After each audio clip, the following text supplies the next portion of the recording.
are watching the #1 podcast in the whole entire YouTube wrestling community. And I'm one of your hosts, Juanzo. And I'm your other host, Jean-Paul Leck. And together we are...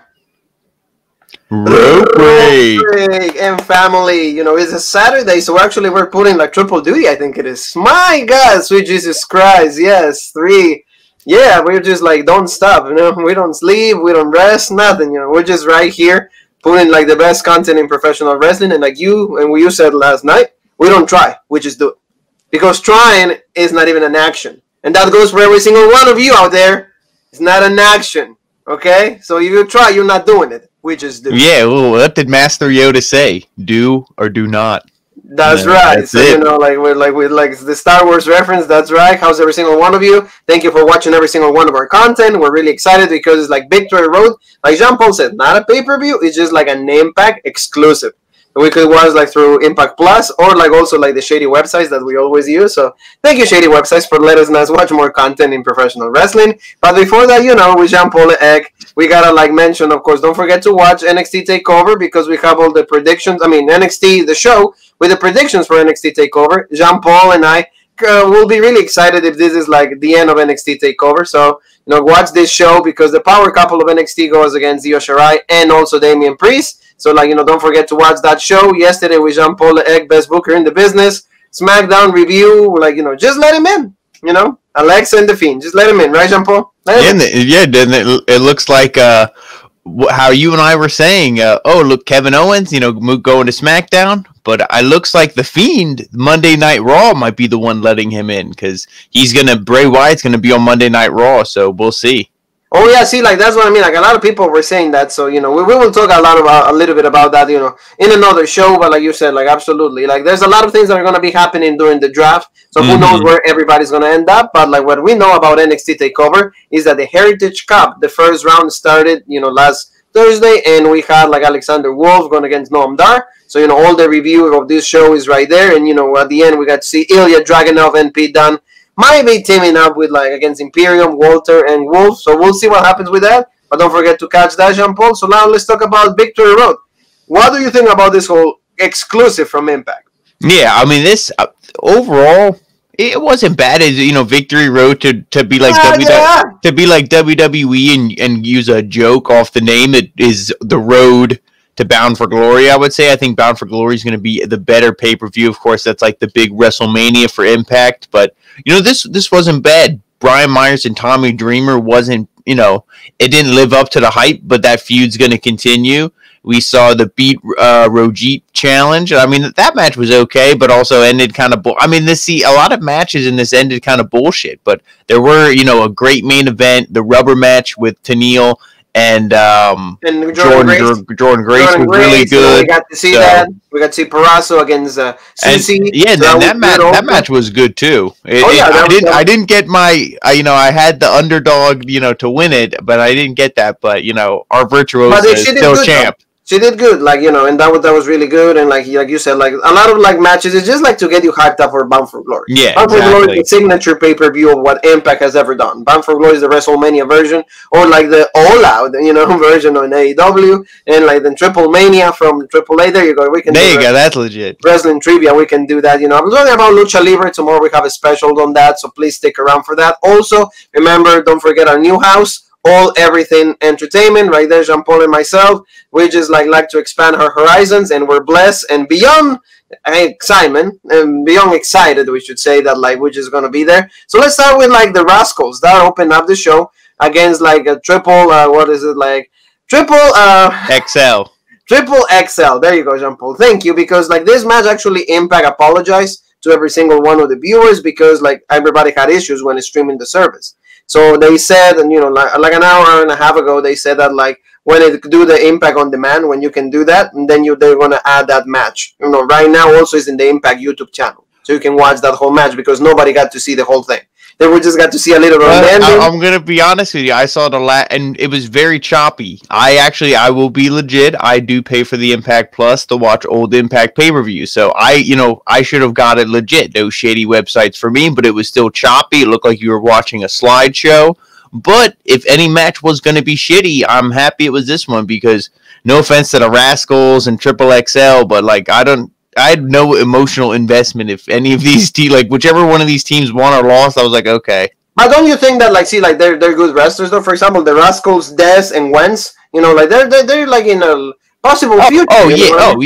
They're really good. And no offense, but you know, going against a team like Triple XL, how good are you going to be? Yeah, you can do the flips, you can sell for them, you do the drop kicks, everything else but like, what are they going to do to like compliment you? Exactly, like, you know, like, and for the ones that don't know who Triple XL are, is like Larry D and AC Romero. AC Romero actually fought one of our interviewees, you know, our boy Bean Steele. So, you know, they had a really good match, and actually Bean Steele got the win over AC Romero. Like, AC Romero's story is really good because actually he lost a lot of weight lately. So, like, he was, like, you know, saying about all of that, and that was, like, really great for them. So, it's exciting to see these guys, you know, like, how, like, their impact is, like, at least, you know, giving them a role in the tag team division. They were, like, prominent, like, always portraying, like, the Wrestle House. So, like, yeah, For My Beer and all of those skits. So, like, this match, like you said, the Rascals are the team. You know, Trey Miguel and Des and Wentz, they're all, like, you know, the future cruiserweights. So we love that. So, you know, it's a good stuff right now. I mean, you know, Jean Paul, he's always hanging out in the treehouse. Right, exactly. You know, yeah, like, you know this. So, like, that was, like, with Matt Riddle. No RVD though. He left the treehouse. Well, maybe he goes to WWE. Yeah, he might. All of you, the three of you, can, you know, have like a good session right there. It will be badass. Yeah. And well, like, the only thing is, like, please do not hang out with like Katie Force. You know, we will. We won't. It'll be Katie just twerking like this. So, it'll be me, Riddle, and the Lucha House Party. Yeah, man, there you go, because they're all best friends right now. Yeah. Talking about best friends, we're going to go to, like, the rivalry that, like you said, pretty much, like, started, like, this victory road, like, the match that we actually could see in its entirety, and that was, like you said, Brian Myers against Tommy Dreamer. The main story right here is, like, Tommy Dreamer was the one that, like, teacher, like, the mentor from Brian Myers, and, you know, Brian Myers now came back with a different attitude, and he's like, hey, you know what, I'm even better than you when you were at your peak. And the innovator of hardcore wrestling, like, said, no way. And like this, they had a good match. I really liked this. You know, it was a pretty good match. And Tommy Dreamer, despite, you know, the age, despite of, like, the, you know, a little bit overweight and everything, he can still go and put good matches. Like you always use the analogy with, like, Dustin. It's like he knows what he can do, and what he can do, he does really well. Yeah, he's not, and no, I'm going to take a dig at Le Champion, you know, close to his 30 years, but sometimes Jericho tries to do stuff in matches that's not Chris Jericho, and you're like, this maybe wasn't the best match. But guys like Dreamer, you know, he knows what he can do, and he also knows what he's known for, and that's, you know, that's the innovator of violence. And while this match was really good, I think the right person won, of course, my boy Brian Myers, but, you know, it's not over. This feud isn't over. They're going to have another match again on Tuesday.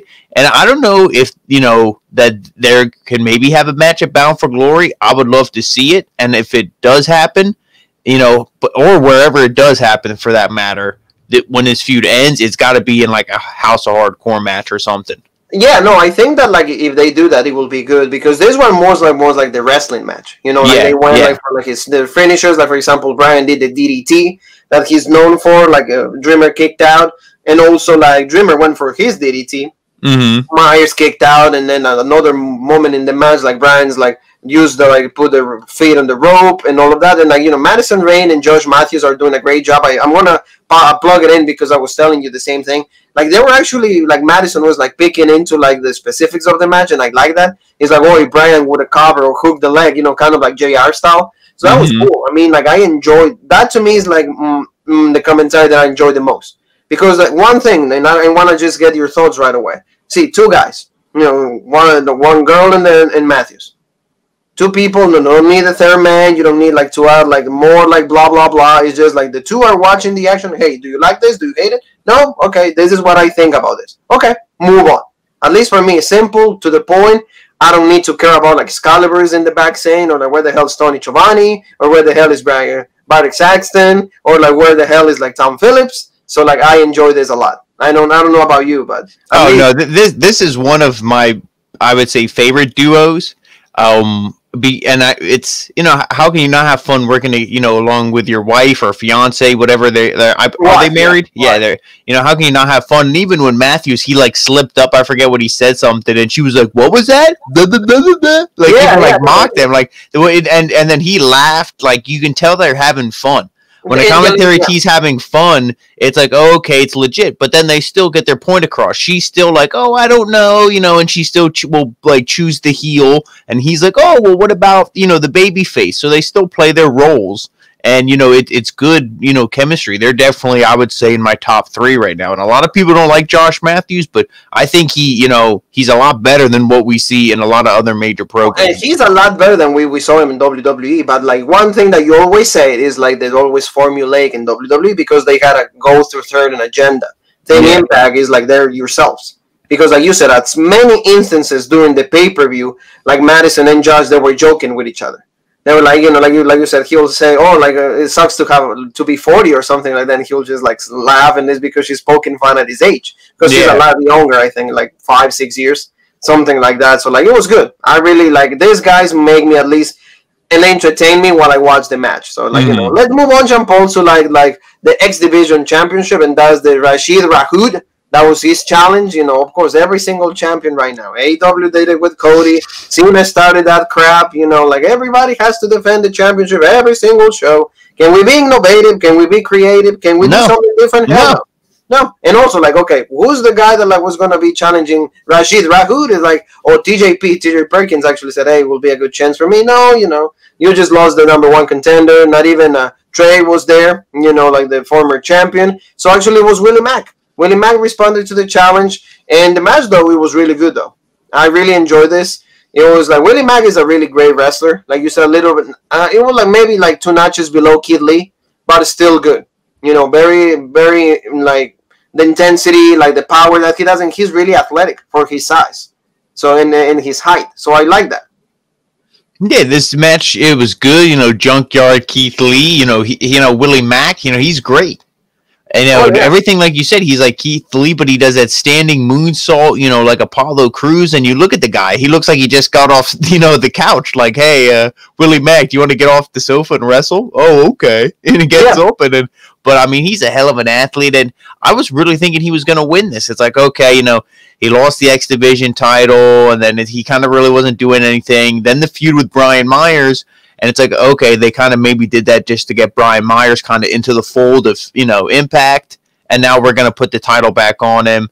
But no, I mean, the match, it was good, but it, ended in the count out. And it's like, oh, okay. And because Rashid was like more like, he was like a lot more smart. See, right there, it's like, I'm smart. Which is one thing I will say, while I was hoping Willie Mack would have won, this is good just because it's actually smart. I wish we saw that more in WWE where like the heel champion is just like, well, screw this. And just lays on the outside and gets counted out. Yeah, like, like you said, exactly. So that's what I love this because like, okay, like, well, and he was going to get up and then he goes like, the referee goes like 7, 8. And he's like, hey, you know what? I'm just going to show right here. And then done. So like outside of like the good match that they had, like Rashid wins in like a heel way. So it's good. See right there. It's like, oh, I have a little bit of a headache because I've been working a lot. But, Robert will never stop. But in the end, it was good because he keeps the championship, and then we'll see maybe like Willie Mack, maybe TJ Perkins, like a few guys challenging for the X Division. You know who I want to see challenge? Now, of course, he's not going to win it, but I want to see my boy, the Swing Daddy. Oh, Johnny Swinger? That was Johnny Swinger. Yeah, come on. Let's see him challenge. Let me see the daddy, right? Yeah, the Swing Daddy. It will be good. I mean, but maybe like I said, they added like a multi-man guys for like the X Division because knowing the X Division is kind of like the cruiserweight, so that will be an interesting, idea to do. So let's do Jean Paul. Let's go now to like the girls. Like this is what we were hoping to see. Tennille Dashwood going against in a rematch with Jordan Grace because they were one tied piece, this is the rubber match. Remember when Pac was always, oh, Kenny, we're tied 1-1. I need my rubber match. Well, this is the real rubber match right here. So exactly. This was good. I thought. I don't know if this was. What do you think? Was this their best, or which match do you like? To me, like the first one was like the best, but this was good. But like it was different. See, each match has been different. Like kind of like how they take the match has been like. For example, like the first one was over mostly everything in the ring. Caleb with a K didn't really like do much. Like this one, actually, he was like recording the whole thing, taking a lot of pictures. Remember that? And then he'll show like Tenille, like everything. This was more on the outside. And before that, Jean Paul, we want to say congratulations to Jordan Grace because he just got married like 2 days ago, and like he's finally, he's actually a wife right now. So like you could tell that like she didn't want to wrestle too much because they kept going to the outside, and then Tenille was like using a lot of submission holds. So like again, the story was different this time. And did you see early on in this thing when they were fighting on like the apron on the ropes there? Somebody I don't know whose hair got ripped out of their head or their weave or whatever that was, but did you see that? It looked like a rat, and then Caleb grabs it. And he's like, "Okay, let me." I think it was. Yeah, I think it was Jordan. I think it was Jordan because like she was probably wearing extensions because like I said, she just got married. She had a lot of guys like you said from Ring of Honor because of her fiance, now husband, and then a lot of Impact people were there. So there's a COVID outbreak. You know where that is. Don't get married while there's a pandemic. No. That's a shot that I shouldn't call that. But in the end, like I said, the match was pretty decent. And like I don't know. Like I mean, Tenille is the heel on this, so like she got the win. Like she was able to like again Jordan had like the submission hold, and Caleb with a K for Jean Paul with a J. Like she got like the whole like he was able to like distract the referee while like Tenille was stopping, and then Tenille did like the running knee. I like that move though. It's just it's like kind of like it's a little bit like the Claymore kick and like the running knee with like Daniel Bryan. So I mean that's better than the finisher that she had before. So like and she got the win. So I mean, Jordan Grace probably is gonna go on a honeymoon. She's gonna like go for a few months to enjoy her like wedding and everything. So I think that the right winner is right here in Tenille. Oh yeah, this was good, and Jordan Grace, both of these women, but more so Jordan, like really hard hitting in this match, and you saw if everything would have been legit, she would have been the winner, but Tenille sneaks by, and I think that's good because I think they're going to keep building her up.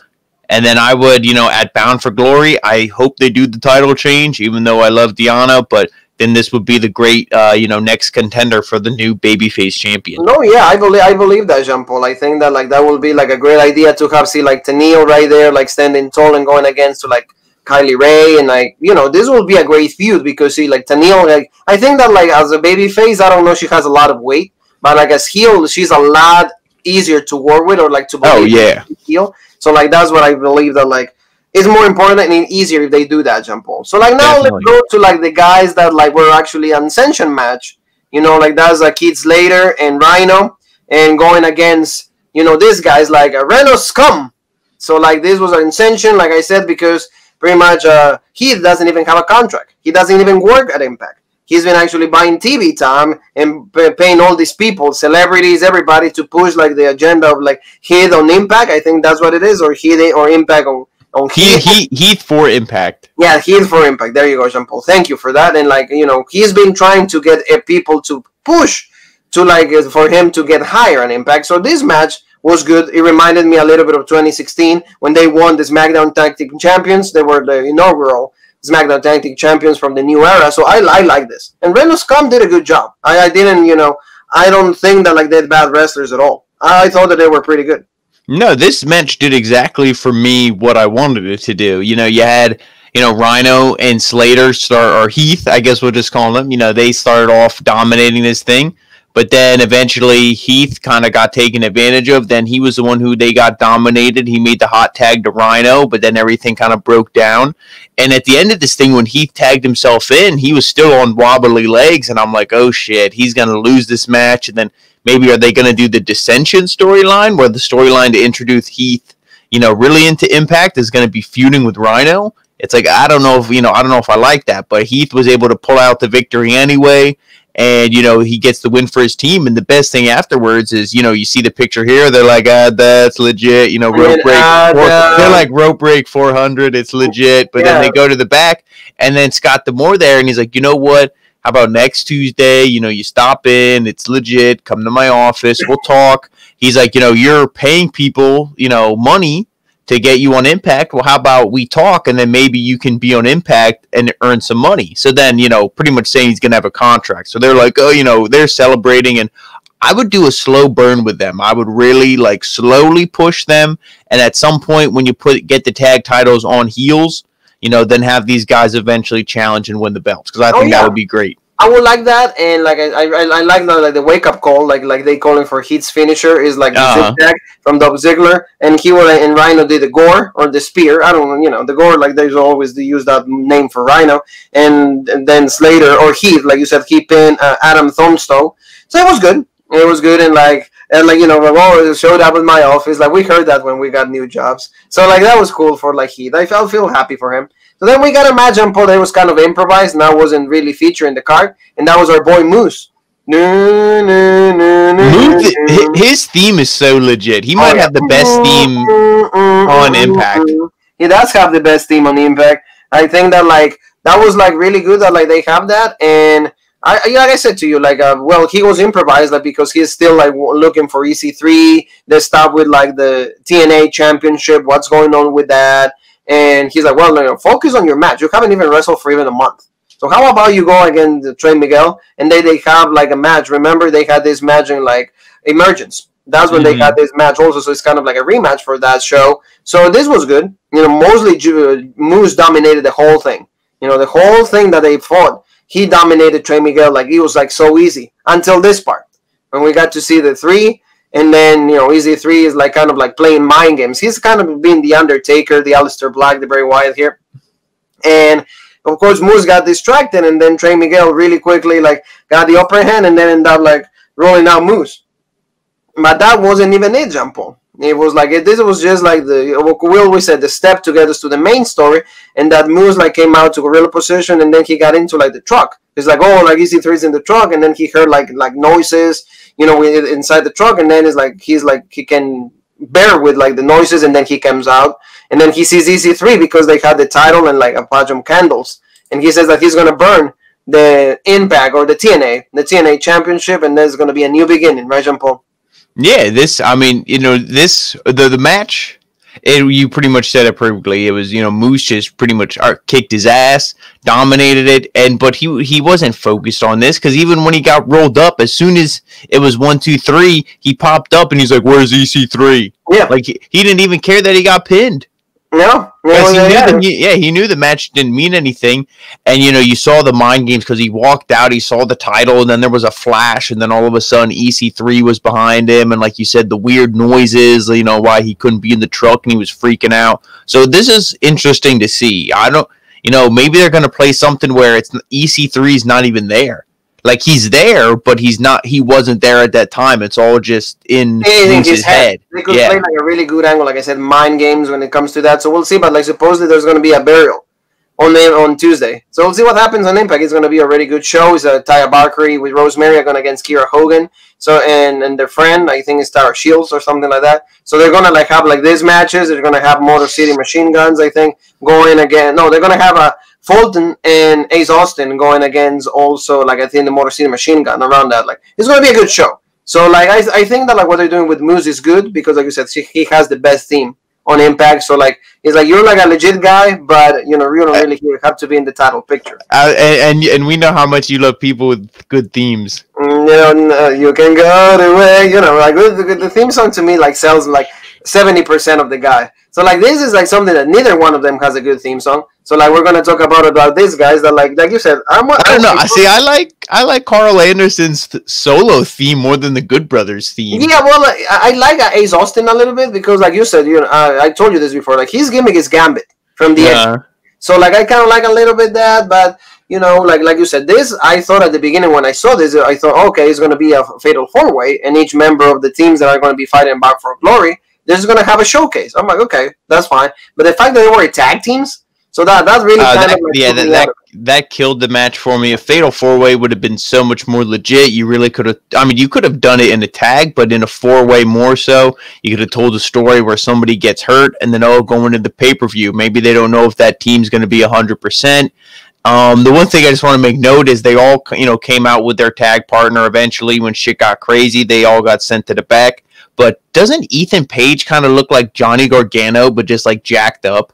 Yeah. Oh yeah. No. Yeah. But he's has a way more punchable face. Like Gargano, I laugh at, but Ethan Page, I just want to punch him in the face. Oh yeah, but I don't know why he has that face, but the one spot that I really hated, Jean Paul, was when Madman Fulton got Ace Austin, and he was about to throw him against all of them, and then the referee stops them. And the referee's like, what the hell are you doing? And then he throws everybody else, like their tag partner. Yeah, that's what I mean. Yeah. I was like, really? I'm like, they're about to do a legit spot. And then, I mean, it's not because they're all going to be waiting for him to fall so they catch him. Okay, whatever. But he's about to do something like cool. And then the ref really like cuts that. I was like, really?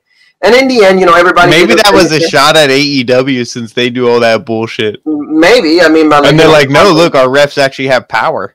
And actually, we respect our refs, right? Yeah. And like, for example, we have Josh Alexander, we have Alex Shelley, we have like also like we got Ace Austin, and we had like Carl Anderson. Anderson did the cutter, so that was cool. Alex Shelley did like a Inzaguri, like that was like the finisher. Yeah, it was a good match. There's no way we can be like, oh, this match it sucks. But for both of us, I feel like it's safe to say that we got taken out of it and we weren't as into it when we saw it was tag and not fatal because it's like a tag into a tag. So no, it's supposed to be like which one of these guys wins it, and then they get kind of more momentum. And the thing to pretty much foreshadow what you and I both predicted, that the Good Brothers are going to win at Bound for Glory, is you saw Carl Anderson. He was on the team with Alex Shelley, and he made the tag to like Shelley tagged in at the end of this thing, and then he super kicks Carl Anderson right away. Yeah, and then it's like, okay, now you see the dissension there, and then that's when you see here the North, they picked up the win, or Josh Alexander did anyway, and it was so now we're gonna see that. Right? You remember like a Widow's Bell? Yeah, like what Ciampa will do, the fairy tale ending. The fairy tale ending, but so we got Gargano and Ciampa right here. Right there with like Gargano and Ciampa, but jacked up. Yeah, like, exactly. On roids. How Vince McMahon will really push them is right here, Gargano and Ciampa right here, But like, see, Josh Alexander did like the fairy tale ending. I really love like how he puts it up and then he finishes like on a pile driver instead of like going all the way forward. Like he kind of just making it into a pile driver, like really good finisher. I like those things, when people come up with like newer things. So like Jean Paul, let's go to like the next match, and that was like the women's championship match. But before that, Jean Paul, there was a quick. Like a promo with like Ken Shamrock and Sami Callihan, like they were talking about like how like they're best friends now, and I kind of like that. And he's like, oh, he's my best friend, and he's like, why did you attack Eddie Edwards? It's because Shamrock just we're going to make a statement now, and we were about to get the tag team titles, but like Shamrock he can admit that he did wrong. So like we had that, and it's like, did you see like Jill? I think it was her name. It's like, oh. 400 and like million people or something that like in social media. It's like that's not the right number that is actually trending right now. It's like, oh, she doesn't know. She doesn't have an idea. So let's go. And Shamrock didn't say a word. So maybe that's the new gimmick that they have for Shamrock. It's like, going back to be the world's more dangerous man. So we'll see. Yeah, and the one thing, I mean, this was good for Shamrock. It's legit to see him in a role, even though he's old, but he's still legit. But, they're teasing this feud with Eddie Edwards, and the whole time they're like, oh, we don't know who Eddie Edwards is going to, or like who's going to be facing Rich Swann. It could be his best friend, Eddie Edwards. And it's like, you have this feud with Sami Callihan and Shamrock. No, that's going to, it's going to be Shamrock versus Edwards at Bound for Glory. Yeah, it's going to be Bound for Glory. Yeah, exactly. So, like sometimes, I mean, we watch so much wrestling that we know the outcomes, and that's what it is, but it doesn't take, a mathematician to figure that one out. No. But Jean Paul, let's go to like now to like the Knockouts champion or the women's championship that Impact has, and that's Susie. You see, look good, lovely Susie, really nice against the Virtuosa, Deonna Purrazzo. Like they were asking, like on commentary, what is a Virtuosa? And Virtuosa is, is a girl with a lot of virtues. It's a person that has a lot of virtues, especially music or art. That's what it is. So like, I actually, trying to like do the right definition for that. So this match was happened to be really, really good because Susie kind of dominated most of it. And that was like, even like Madison Rayne throughout the whole time is like, what is going on here? It's like Deonna looks like crap. Like, yeah, because she's scared to admit because Susie wasn't really Susie. She was doing the Sue Young and, Madison Rayne, like, Josh Alexander was saying, it's like how many times you get your ass kicked by Sue Young. And she's like, all right, I don't want to hear this bullshit. Like, no, it's not Sue Young. I don't believe it. And then when she was, doing some of her offenses, they were like, they were shocked. They were like, oh, Deonna might lose this thing. But, Deonna's too legit. And, of course, there was interference because who was it? Velvet Sky is her name? Or who was it? No, Jean-Paul. That's Kimberly. Not Velvet Sky. Kimberly, yeah. Kimberly is like, well, she came out with like Deonna Purrazzo. I don't like that. It's just because they paired them just because they don't have anything to do with Kimberly. Kimberly was actually in the Mayo Classic. and she was on NXT for a few months, or and then they have Lee Rae, for Susie. Like you said, kind of like teasing a little bit of dissension between Susie and Lee Rae. That didn't happen. But in the end, like you said, Deonna Purrazzo got like the upper hand because of like this distraction that they have from like Lee Rae and then Kimberly, and then she applied finally the armbar, and then of course Susie or Su Young, kind of like Su Young got the hole, and then because of like it became to Susie, then she tap out. Yeah, tap out. And I mean, of course, Deonna had to retain. Like I said to you, she's not gonna lose it. Like she has to go carry that thing to Bound for Glory. Like she's like, even they were saying like she's probably like. She has the best rookie year on Impact. And, rookie doesn't even apply because she's not a rookie. But, like, hey, she main event Slammiversary. At least for her, sure, she is the best for, like, a rookie year in Impact for the knockouts, you could say. Yeah, like, she main event Slammiversary. She main evented also, like, Emergence. And now she's going to main event probably, or be one of the main events on Bound for Glory. So, of course, like, it's going to be a great year. I was going to say, no offense, but I don't see her taking away the spot from Swan and... Eric Young. But at least, probably this is going to be the match before the main event. Oh, yeah, definitely. I can really see that. And, she got the win, and then she didn't end it like that. Because actually they did a little bit of Karrion Kross and Keith Lee. Remember? Because it's like she put like the chair on in between like the Susie's hand, and then she did like a dive or like a leg drop, and then boom. And then Lee Rae was like just watching the whole thing. But in this situation, like she wasn't like Keith Lee, oh, okay. So it's all good. Like, are you okay? Oh, I'm good. No, it wasn't like that. Actually, they were suffering, so that's... He's like, please save me. I'm going to be part of Retribution. And he's like, no. Nope, not at all. So like, see you later, T-Bar. Yep. No, so Dijakovic, no, T-Bar, not right now. So like, this was like kind of like what we get like from this match. Like, again, it's just like it's exclusive like show, good stuff. Again, your champions go like really...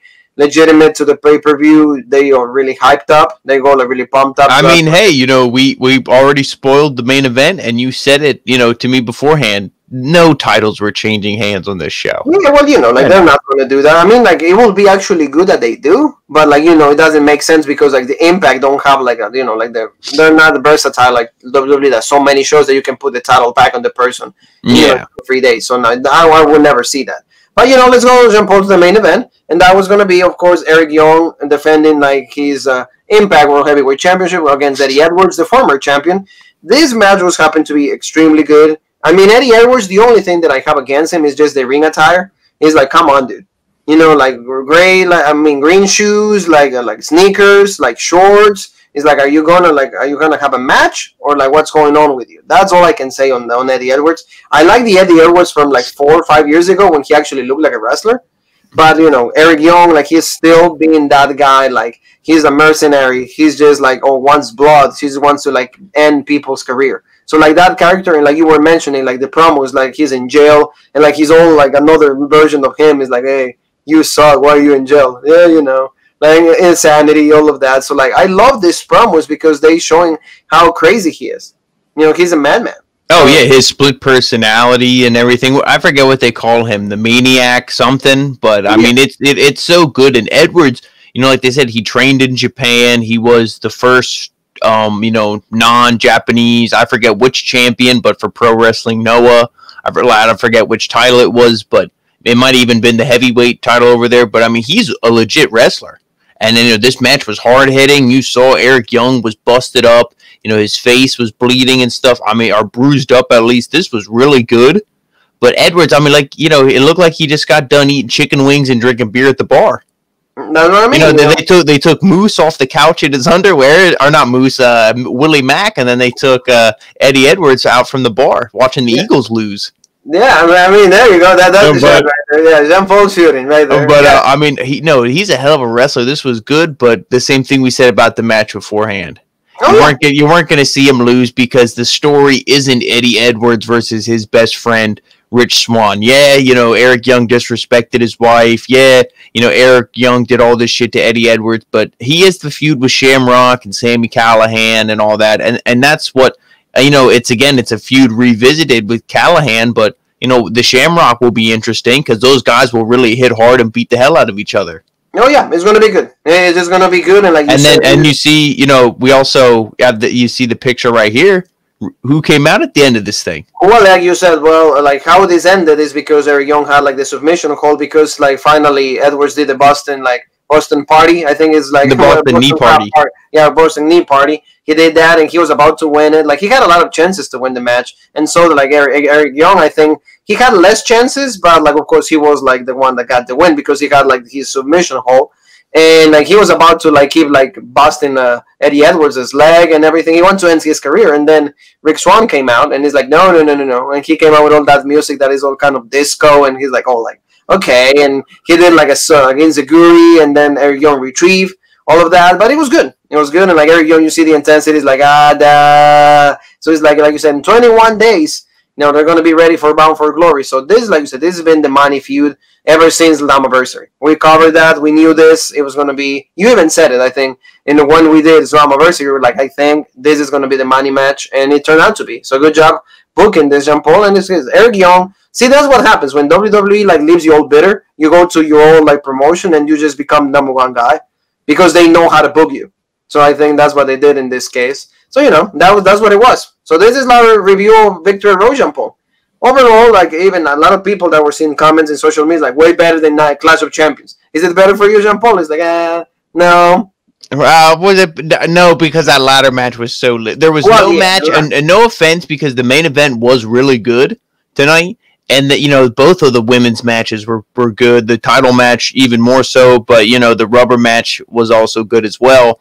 But no, that ladder match was too good, I think. So I'm going to go Clash of Champions. Even though the Tribal Chief got his heart broken, I'm still going to go Clash of Champions. Absolutely. Like, don't forget to watch the SmackDown review. It's right there in the channel to hear all our thoughts of the Tribal Chief Roman Reigns. And it's official for every single one of you. It's going to be a Hell in a Cell for the Universal Championship. It's not going to be contested in Hell in a Cell. Because a lot of people think that because of the pay-per-views Hell in a Cell, all the matches are Hell in a Cell. No. The only one is probably going to be what? Bayley and Sasha. I will say I could see him putting Drew and Orton. That would be those two. But I don't see every single the only company that did this, it was actually Impact, that they did Lockdown, and every single match in the paper. Well, see, I think they should at Hell in a Cell, but I mean it's some of them don't deserve it, but then maybe you only have 5 matches on the card. That's what exactly because of what you said. Not every single feud deserves to be contested in Hell in a Cell. Save the purity of there's no purity already. That's been I'm virginized, in so many ways. But before that, 18 years ago, there was purity when it comes to the word Hell in a Cell. But not anymore. So family, thank you so very much for watching the review. Thank you, Jean-Paul Egg. Thank you to every single one of you that is watching this. Where they can find us, Jean-Paul? If they don't want to go to everything entertainment, where they can find us? Well, you can find Rope Break on Facebook there you go, Rope Break on Facebook. You can find us on Twitter, the OG Rope Break, and Instagram, the original Rope Break, and of course right here on YouTube for the #1 podcast in the YouTube wrestling community, the original Rope Break. That's right, Jean-Paul. And you and me will have even more content coming, because what is tomorrow? NXT Takeover. So see, we're going to be right here for every single one of you guys. And after that, Monday Night Raw before the draft. So, like I said, can I live or can we live in this situation, right? Can we live? No. We never stop. Road Break is a machine that never stops. We're like New York, 24/7. We're the podcast that never sleeps. So thank you so much, family. We'll meet you tomorrow. We have a special thing that it will come out, mid-afternoon. And after that, Jean-Paul and myself ready to talk about every single thing that happened at NXT Takeover. So until then, Jean-Paul, you and me have one more thing that is left to say. And that is...